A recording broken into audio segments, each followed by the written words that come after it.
up on Wavelength, construction of LCRA's new office complex rolls on ahead of schedule. A new conveyor system is saving FPP big money. The Ferguson Power Plant and Wirtz Dam open their doors to the public, and by day, this employee walks the halls of LCRA, but by night, all that and more next on Wavelength.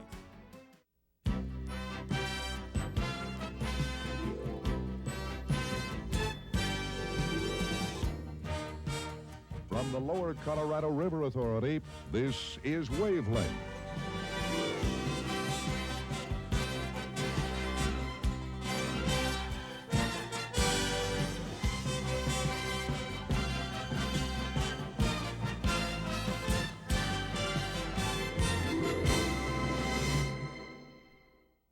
Hi everyone, and welcome to another edition of Wavelength.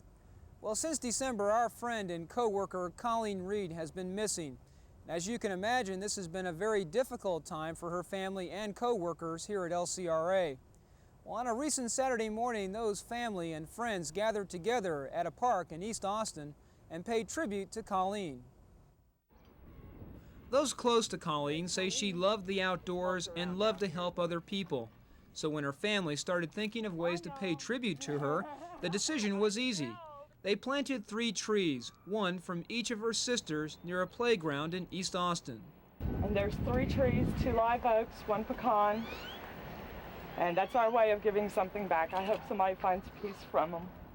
Their hope is that the trees will grow tall and strong and cast an umbrella of shade over the playground. Colleen's sister, Lori, says the gathering reminded her that there is still a lot of good in the world. I wished I had enough time and energy to write a letter to everyone thanking them, but I don't think I could ever even begin to figure out who did what over the last 4 months. But I do know that for the family, the love, the support, the donations, the times for me of just being there whenever I didn't know what to do anymore. The energy of the Rangers, just one incredible organization, and I'm real proud that Colleen had an opportunity to be a part of this organization. And I can't even begin to thank everybody except to say thanks. Despite months of terrible weather conditions, the construction of LCRA's new office complex is ahead of schedule and slightly under budget. The new Hancock and Long buildings will be ready for move-in around Labor Day, and the renovation of the Shapiro and Miller buildings will get underway shortly after. This complex will be a tremendous asset to the company. The new buildings will save LCRA over $750,000 each year in leasing expenses. In addition, with more than 1/3 of the workforce located on the campus, it will be much easier for various departments to interact.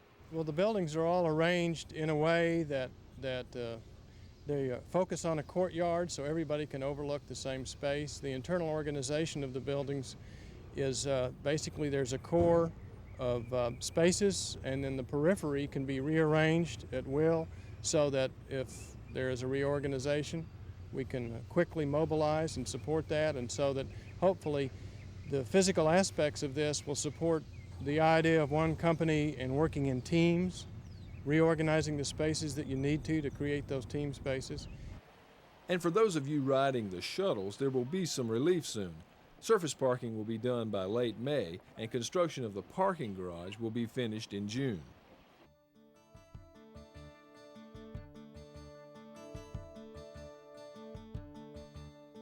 Open it, and they will come.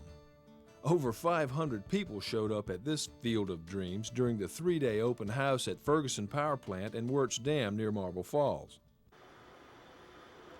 Tours at Ferguson included a look at the control room, which is the nerve center of the plant, where all operations are monitored and controlled. Then on to the turbine generator, where the electricity is actually created. The Ferguson crew had everything in the plant shined, polished, and painted, and ready to show off to the public. Then, to top it off, there were bucket truck rides offering a bird's eye view of the plant and Lake LBJ. We never have had an open house since the plant was open, and we felt like it was time that we opened it up to the general public and really let them know that we're out here and It just doesn't have to be an open house affair. If anybody wants to come in and take a tour, all they have to do is get in touch with us.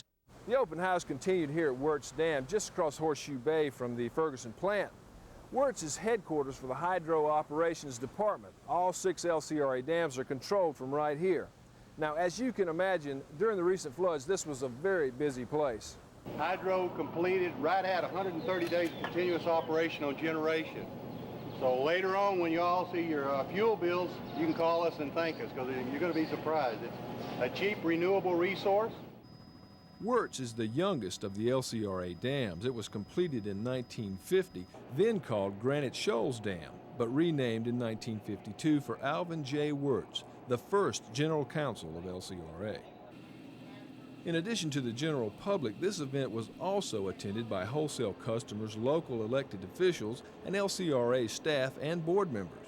There are a number of people that don't honestly know where their electricity all comes from.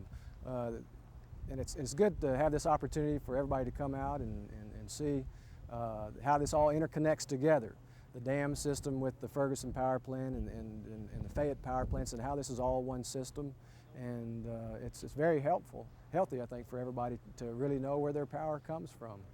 On Monday, mascots Louie the Lightning Bug and Awful-Lot gave Head Start students from Marble Falls a special tour. Ferguson and Hydro employees say that the response from the public during the open house was tremendous, and the turnout surprised everyone. Question: what do the new office complex, the new company logo, a streamlined budget process, and frozen electric rates all have in common? The answer is simple. They're all part of LCRA's effort to come together as one company and take pride in our accomplishments. We're the 6th largest utility in Texas, and it's time we quit hiding. It's time we quit hiding out in leaf space, hoping nobody knows who we are, hiding behind bullets that you can't see on the side of the car, that you can't read, that doesn't say what it, doesn't clearly say LCRA, so you know what it is. I mean, we don't have anything to apologize for. We're good. And we're not freezing our rates because we're afraid of CP&L, afraid of Texas utilities. We're freezing our rates, and we're staying competitive, and we're doing these things because we're better. We are a better utility than they are. We're a better utility than they are right now today, and we're going to be an even better utility in the future. We're going to be a better utility every single year. We do more, we contribute more, and we make more of an impact. They do power, we do power, and then there's a hell of a lot more that we do in our communities, and that's what makes us better. That's what makes one company. We're doing it now, we're going to do it next year, and the next year, and the next year, because that's what it's all about. That's what makes this fun. And so, yeah, I'm changing the message a little bit, and it's going to be a lot less apologetic and frankly filled with a heck of a lot more pride. Do we have challenges? Do we have problems? Do we have tight budgets? Sure, everybody else does. But that's not why we exist. So that's what the one company concept is. It's called winning. It's called doing better. You'll be hearing a lot more about the one company concept in the coming months, and it could very well change the way each one of us view our role at LCRA. Part of the new company image is LCRA's new slogan, the power to make a difference. It's something that we're very proud of, as Nations Bank recently found out. LCRA developed the new slogan in January 1991. Gimme caps, stationery, cars, and even LCRA hard hats all display the logo. Well, it appears that LCRA isn't the only company that thinks it's a good idea. Nations Bank, with branches all over the country, began using an identical campaign several months ago. Now LCRA is demanding that the giant banks stop using the power to make a difference in their ad campaign. There is pride of authorship. We changed our slogan, we changed our image, it's important to us. I personally think it fits us, if you want to get down to it, I personally think it fits a utility a heck of a lot better than it does a bank anyway. But that's their business. And I'm frankly not very moved by the fact that they've got $1 million national campaign, blah, blah, blah. I don't care about that. I care about LCRA and our slogan and using it here in Texas, and it's worth fighting over. Attorneys for LCRA contend that Nations Bank use of the slogan reduces its effectiveness within the service area. We'll keep you posted on the battle of the slogans.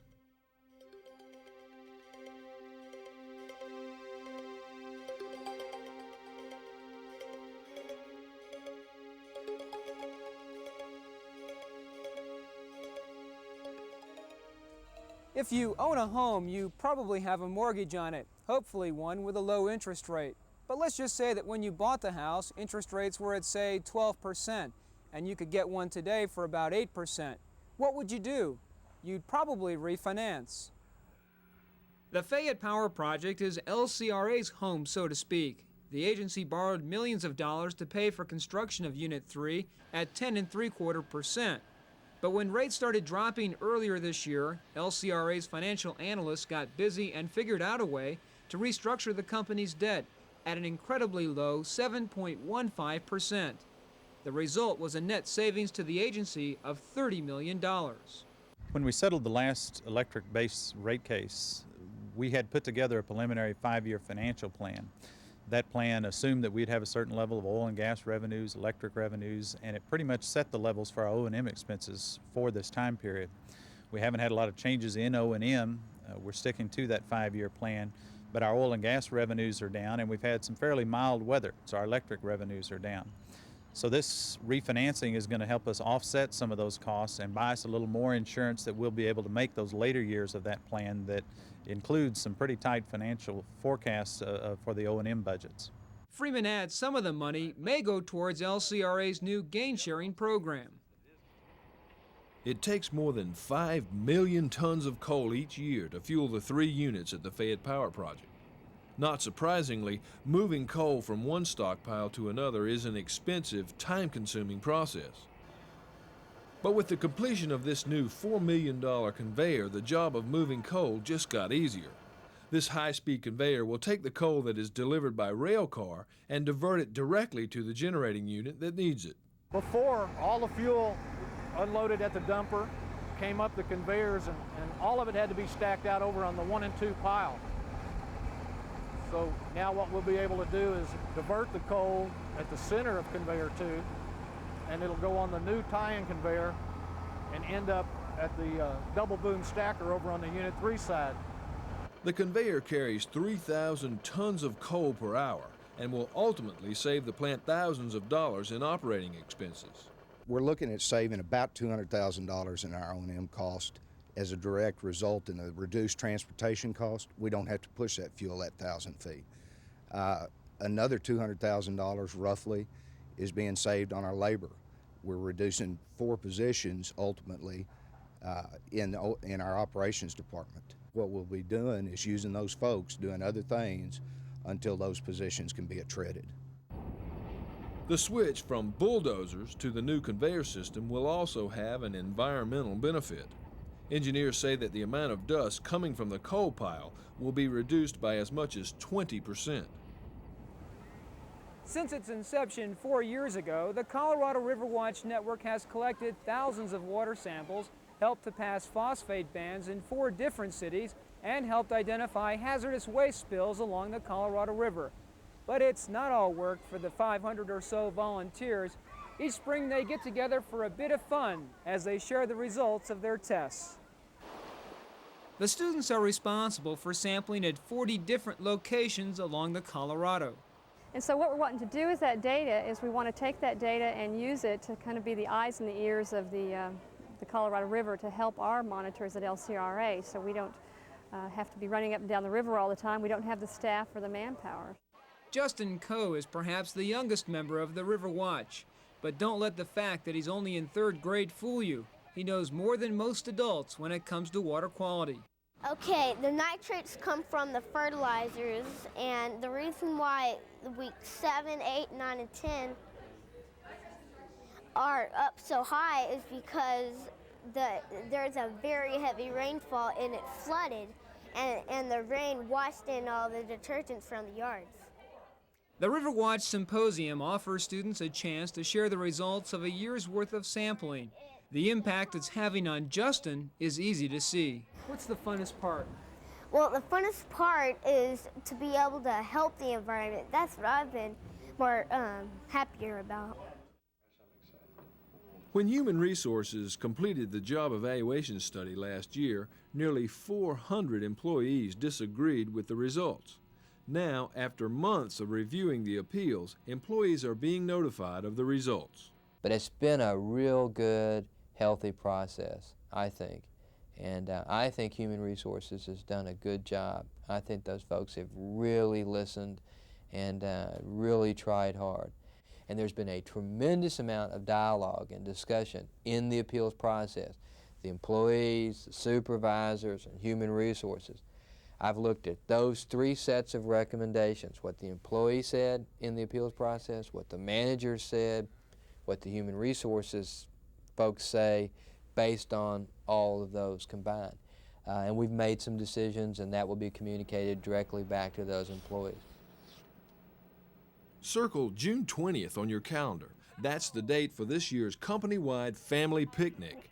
Festivities begin at 2 in the afternoon at Reunion Ranch in Georgetown. No food or coolers are allowed, but once you enter the grounds, everything but the beer is free. Food, drinks, horseback rides for the kids, bingo, swimming, volleyball, horseshoes, washers, great door prizes. Live music will be provided by the Giesenslaws. There will be a free babysitting service, and to cap it all off, an evening fireworks display. Discounted motel rooms are available in the Georgetown area for those who want to stay over. What it is a family gathering. It is an opportunity for everybody in this company to come together and to recognize each other and be recognized. We don't do an all-employee service banquet. We don't do some of the things that other companies do. We're looking at that, but right now we don't do them. And so the picnic is important. The holiday parties are important too in terms of all of us getting together. So folks are really wanting to get people to be out there, and I support that. If you would like to help organize volleyball, horseshoe, or washer tournaments, or if you need more information about the picnic, contact Grace Labetta at extension 6367.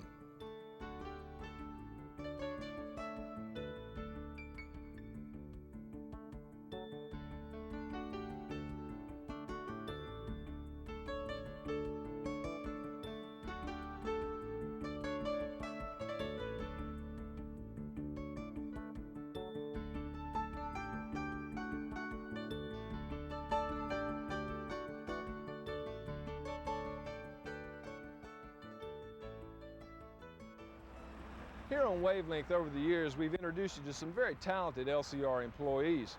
Artists, musicians, entrepreneurs of all sorts. People who have learned to express themselves in very creative ways and sometimes earn a little extra money along the way. Now right now we're going to introduce you to another talented person, someone who makes the rounds at this South Austin landmark most every night. But during the day, he makes rounds of a different sort. This smiling face is very recognizable to most LCRA employees in the Austin area. He's Paul Ratliff. Paul works in office services as a mail clerk, and twice every day the mail crew visits each office in the area, bringing us our memos, mail, and even care packages from back home.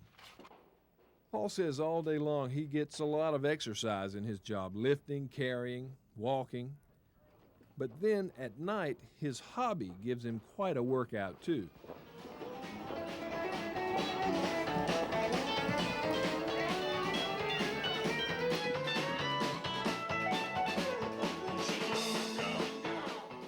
My hobby is dancing. I dance constantly. Monday through Sunday, I pretty much go dancing every night.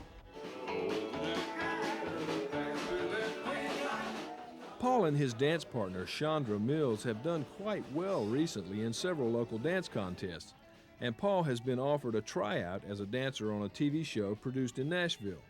But he says he has other priorities right now. Go to school first, and then perfect my dancing even more, because I do believe in an education, and I would like to have school behind me before I go any farther in my dancing.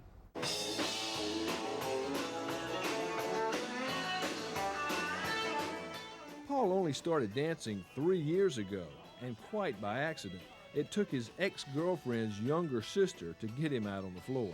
And she asked me to dance, and I turned her down, so she dragged me out there, and I thought everybody was looking at me. And when I saw everybody was just having a good time doing what they wanted to do, I said, well, heck, I just started relaxing and started going with the flow. I just started feeling the beat. That's how I got started. And then after that, it was just me going out every night trying to perfect my dancing.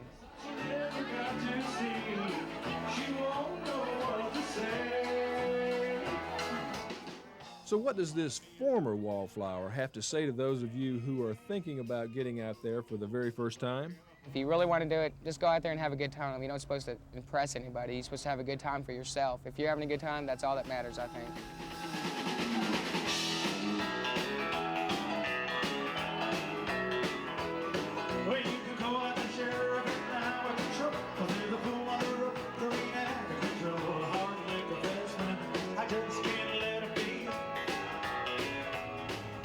Well, that wraps it up for this edition of Wavelength.